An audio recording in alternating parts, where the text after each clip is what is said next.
Please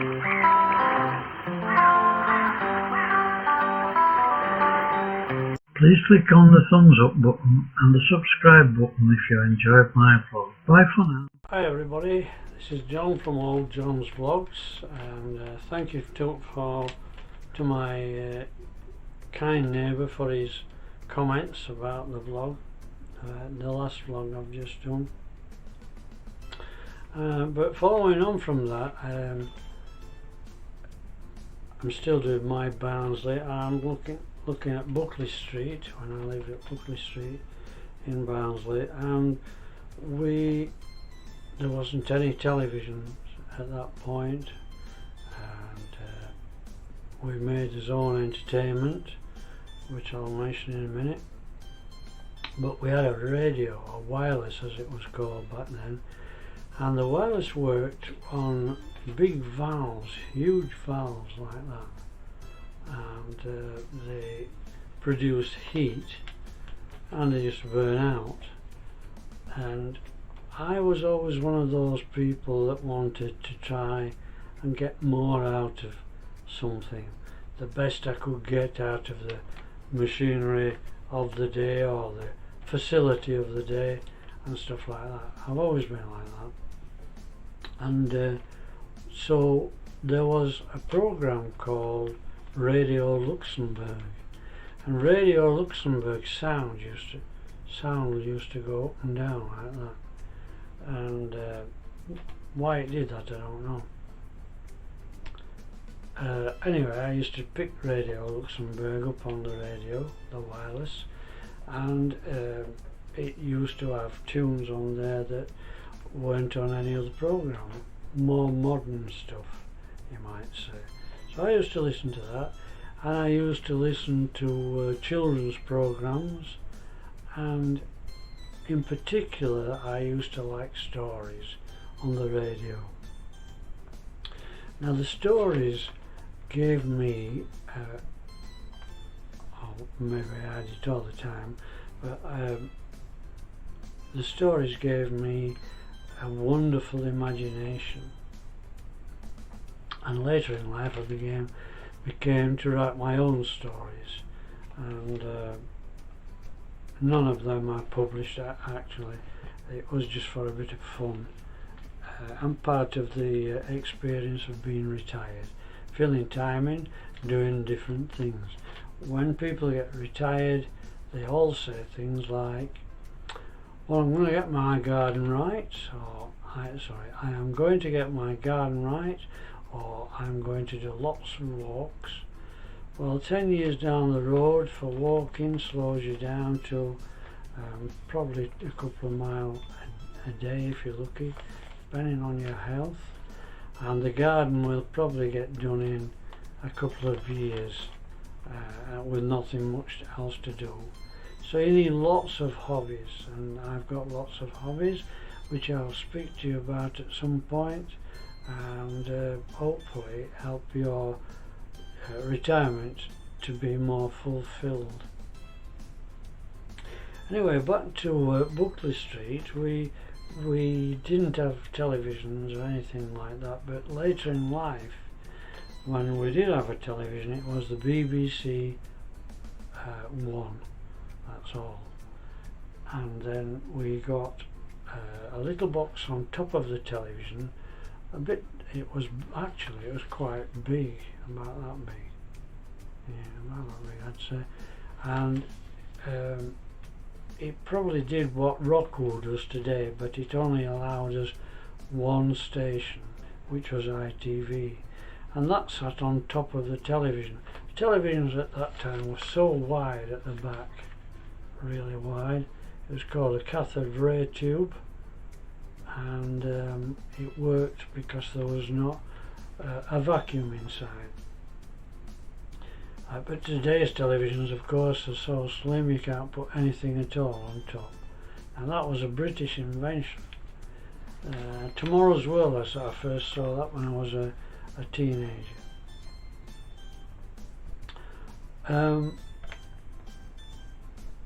So there was no TVs. But going back to Buckley Street, because there was no TVs and we only had radio at certain times, and when it was raining, because we all played out in the streets at that time, they wanted you out of the house anyway, because they wanted to do all their chores, and their chores of course were labour intensive, and everything had to be scrubbed, to pick clothes and all that sort of stuff were filthy all the time, and everything was scrubbed, and we had a tub with hot water in it and a thing called a posser, which was something like that at the bottom with holes in it made out of brass on a plunging stick, and the posser used to beat the clothing and beat all the dirt out before we got a washer, in fact. So we also had a wringing machine. A wringing machine was, it's hard to describe it actually. It had two ringers on top of one another like that, and these ringers were round things like that, and you set how wide these ringers could be, and then you turn an handle and put the clothing through it, turn an handle, and it got all the water out for you, and then it dropped into a tub. And some of the earlier versions of the tubs, actually, when people had their babies strapped to their fronts in what you might call a papoose today, sometimes those children were known to fall out of the papoose into the hot tub, and you can imagine what went up after that. I'm not going to that. But anyway, we had wringing machines and we had possers and tubs and stuff like that. Everything was heavy, everything was manual, and Mum, I think, and most women of that time in Buckley Street did their washing at Monday, and we were very lucky because I mentioned to you that there was a garage in the yard we lived. I can't say our yard, can I? We rented the property, and we had access to this garage, and Mum on rainy days hung the clothing up to dry there. Well, everything at the pit Dad's stuff at the pit was always filthy, and I'm not sure at that time if Dad had to get his bath at home. I don't think, yeah, he got his bath at home, but I don't think there were showers at work. So if he came back black, he had to have a bath, choose what.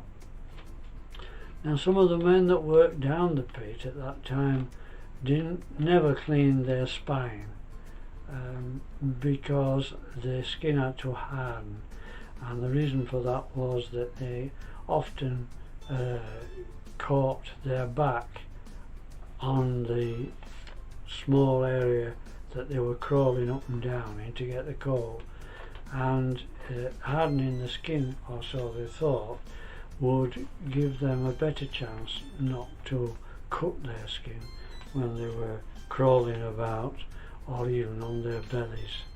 Very difficult work, very hard work, and very dangerous work as well in some cases. So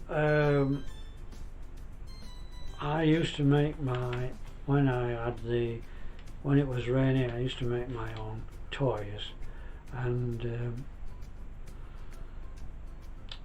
I made the toys out of cardboard boxes, which I had a rabbit called Blackie, because it was black, and I used to get him to pop out of this box.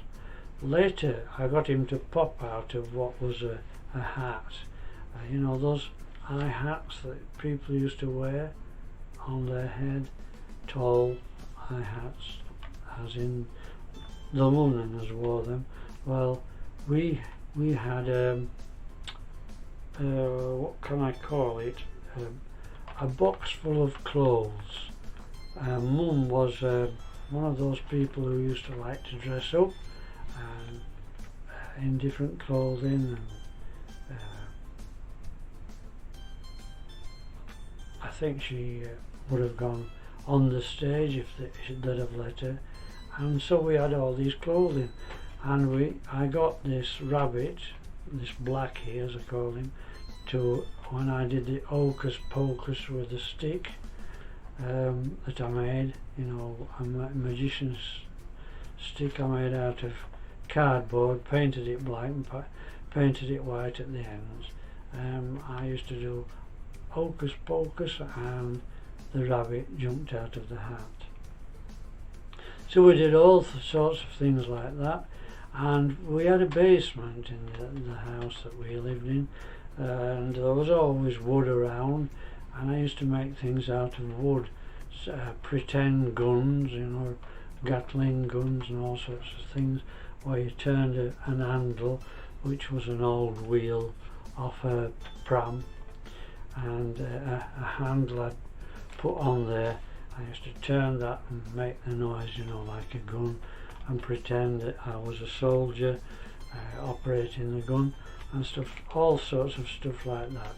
And we did that as a gang actually, and we did all sorts of things like, when the weather was right, we had bunny wooding,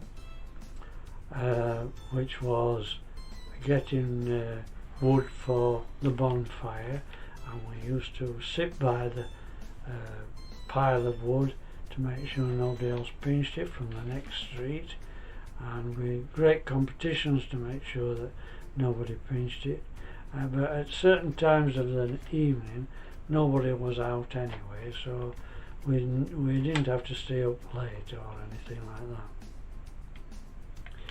that. But the main thing about the gangs were, and which I mentioned in the other video, we talked the talk, shouted the shout, and banged on bin lids with wood and stuff like that, and pretended that we were soldiers, or we pretended we were knights, you know, fencing and things like that. And so it was very rare to see anybody get involved with anything more than that. Lots of shouting, but they did also, we had one of the mature lads would be called Cock of the North, and Cock of the North was somebody who would go around bare knuckling and fighting and knocking the other opponents down, and then he was still Cock of the North. But the time came when there would be another one take his place, and he would knock him to the ground. Not like you see today, by the way.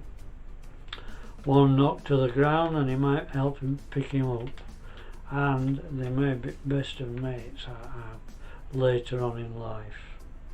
And yeah, it was a much more it was a more verbal, hostile environment, but a less dangerous environment to live in than it would be today. Having said that, I was streetwise and all my friends were streetwise, and I hope that the boys and girls of today are as streetwise as we were and help to keep out of trouble. And we do hear horrendous things happening in schools today, and I would like to think that they are in the minority and that we have very little to fear from going out. But although having said that, I don't go out at night now, and I really love the long evenings when I can get out in the garden, sit in the garden, or go walking until 10:30 at night, hopefully, until it gets dark. And I'm a bit sedentary in the winter. I hate the winters because I can't do anything. Hence, we take on board all these other things. And that's how it was back in Buckley Street times. We used to do things, we used to read to one another, my sister and I, and my brother. We all did things like that, and we talked a lot. We discussed things for long times, and half an hour at a time we would discuss a topic, and I would look at Mum and think, wow, I never knew that. And then I would try and find out why it happened, or if it really happened, if she was making it up. And I suppose that's how I've always lived my life, living my life trying to find out how things work. And in Buckley Street I mentioned that we had no greenery at all. Most of the houses were poorly constructed, and they all came down eventually.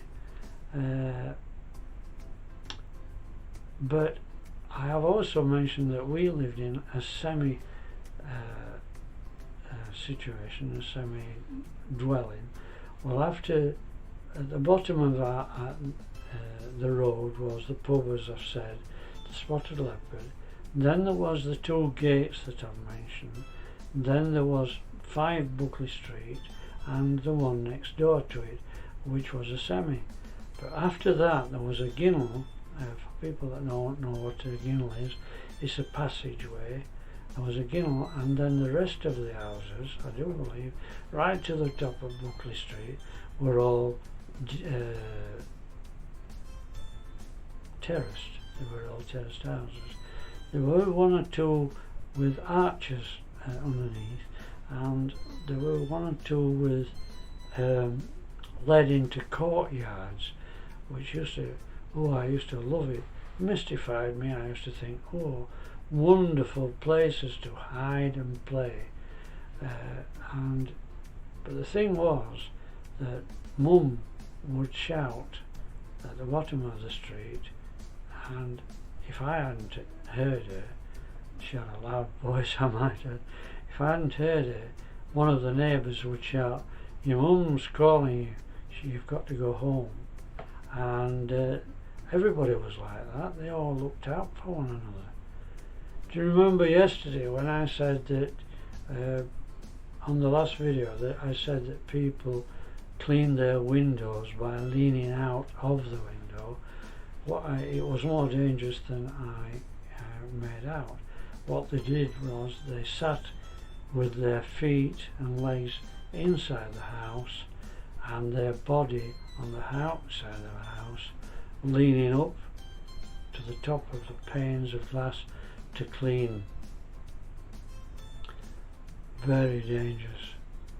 And I must also say that all the windows that we had all rattled, and when the occasional car went past on what was Sheffield Road in Barnsley, all the windows rattled, and we used to, as I said, we used to try and stuff these gaps up with either paper or paper mache.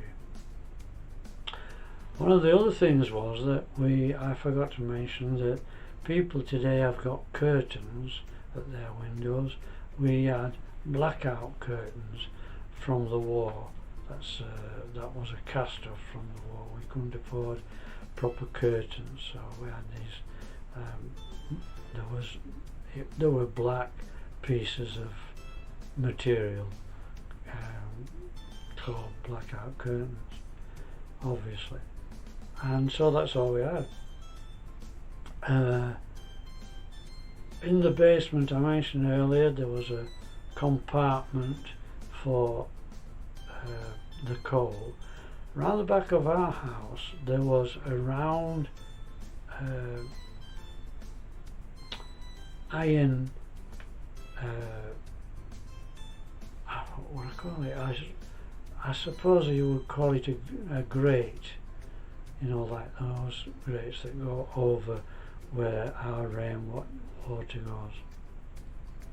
And so you lifted this grate off, big iron thing it was, and you used to put the coal, which were sometimes came in bags, and later everything came in bags for the coal, but in those days it could be tipped from a vehicle as a big pile of coal. Well, with us having the gates, it made it easier for the person who was delivering the coal to come round the back of the house and dump the ton of coal, and then we would push it into this hole which was covered by the grate, and then it went into a compartment into the cellar. Now, cellars were usually damp places, and usually painted with lime, because there was often no light down there, so you got any light that was trapped from outside was reflected on the white walls.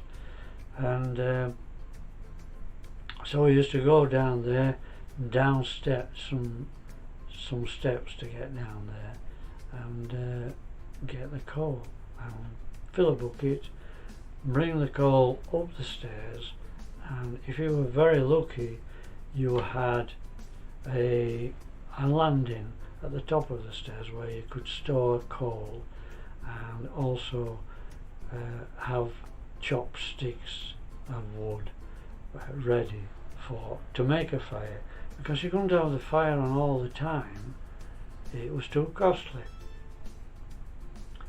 And people used to burn all sorts of things, not rubber at that time because there was very few tyres, and anybody that burnt rubber always had a terrible smell in the house, so, and you could tell it was rubber that they was burning because it was a terrible smell that came out of the chimney top.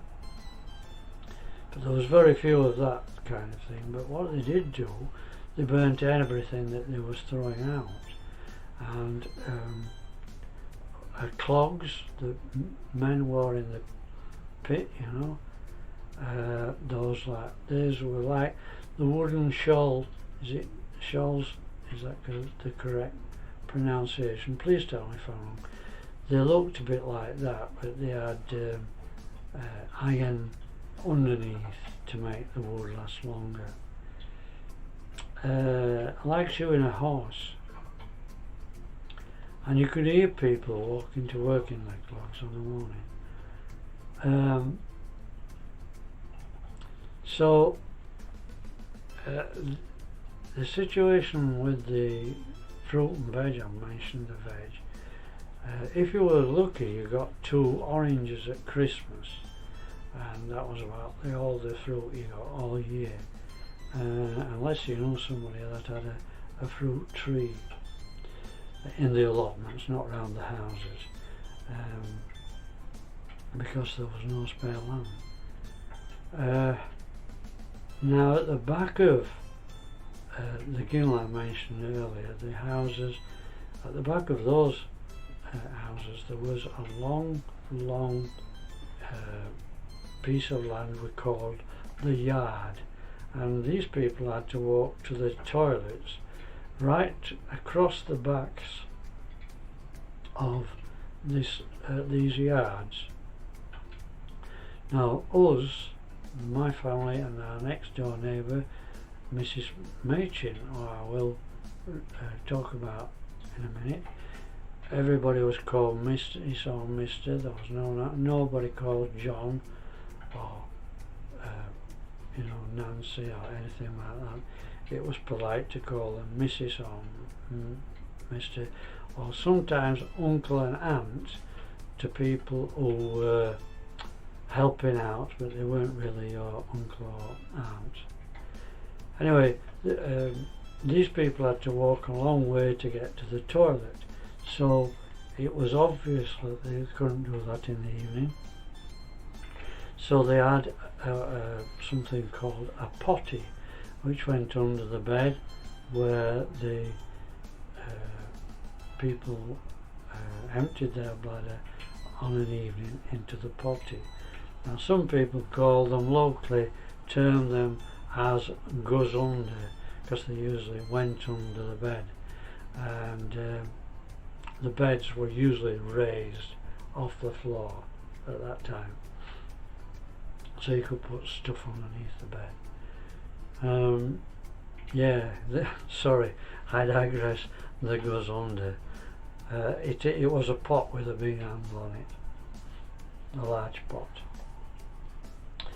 and sometimes it was full to the top on the next morning, and it had to be carried across the yard to the toilet and flushed away. Now we don't want those times back again. I am very, very grateful to what can I say, progression in life. You know, as we were later, when we got an internal toilet, oh, we thought it was heaven. Anyway, we don't want those days back. Anybody that's thinking about the good old days, they weren't the good old days. Excuse me. They only remember them through child's eyes. What was good about it is that we had community. As I said before, everybody looked out for everybody else, and they don't do that today. Hopefully that will come back again. Now I have been told, digressing, I have been told that at the moment in time nobody seems to look out for anybody. They all seems to do their own thing, and in some cases some households now have 2 to 3 cars, and you never see them unless they're getting in and out of the cars.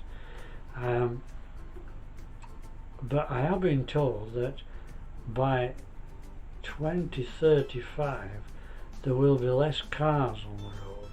Now how that's going to be achieved, I don't know. But anyway, if you have a comment about that, please let me know. I have read it, but you know what these newspapers are like. They print anything in to sell papers, and the people are the same on the TV.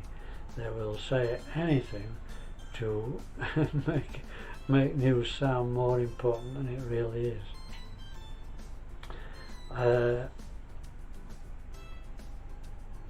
But anyway, I am very, very. I'll just put a note onto that. I am very, very pleased with the council that we have at the moment.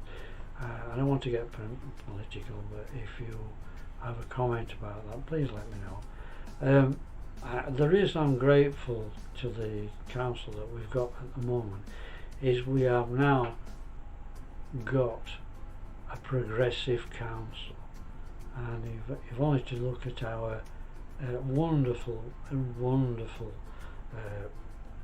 centre of Barnsley, the market area, and the throng of people that are going about, and the things that the council is trying to achieve. And indeed, they're trying to get the Rabbit Ings football ground sorted out for local people, which is very needed. I mean, everything used to be in the park at one time, and it was never really suitable. I mean, when I was a young fellow playing football, we had to get changed at the edge of the field. There was no place to leave our things. We were lucky, you know, that we had people looking after our clothing while we were on the pitch. We don't want those days back. We want proper facilities. We want to move forward. We want better things for our children and grandchildren. We don't want to go back to days where we had nothing. And we did have nothing. I mentioned we were scratching about for food.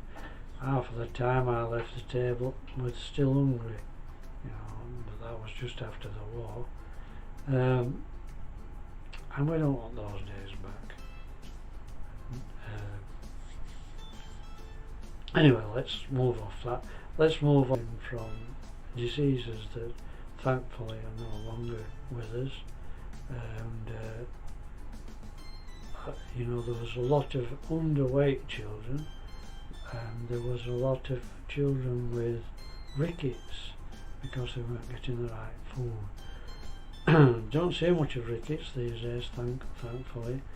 And but one thing we did get, more than probably children get today, is that we got lots of sunshine because we were out all the time.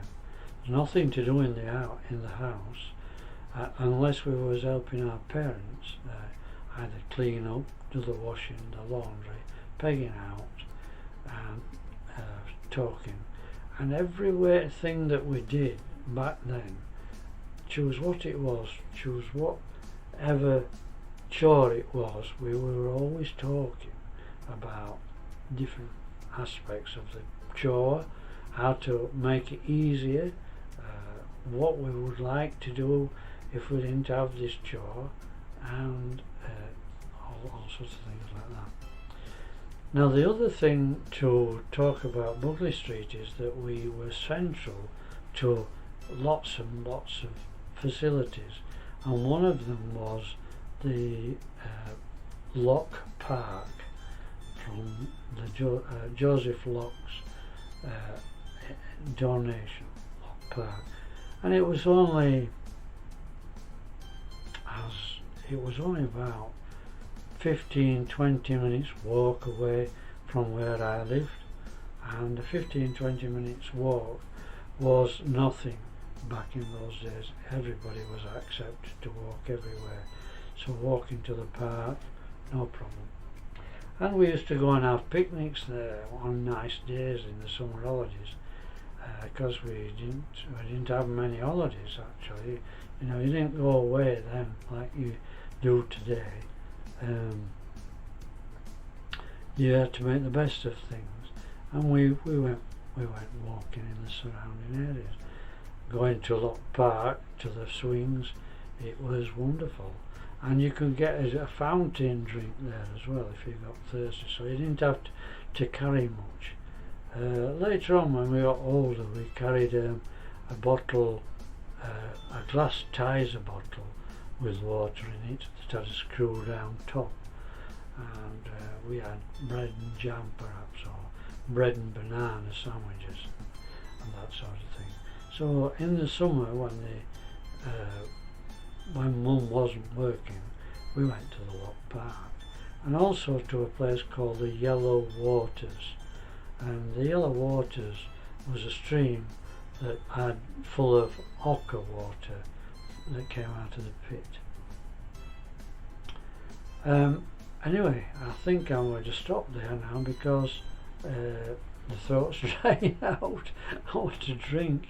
But if you've enjoyed the vlog, please let me know. Click on the like button, it's free. Click on the bell, that will tell you when my next video is going onto YouTube, and please subscribe, it's free. Now the reason I am having a bit more continuity with the videos at the moment is I can't go out for reasons I'll not tell you about, but I can't go out walking at the moment, but hopefully come May I will be able to do that again, and I'll make some vlogs, short films on the walks that I go on, and hopefully talk about the transition between what it was like when I was a child and what it is like today. And so all the very best to you, and have a wonderful time, a wonderful day. I hope that your health is good, and I hope wherever you are in the world you are happy. So until the next vlog, all the very best to you all. Bye for now.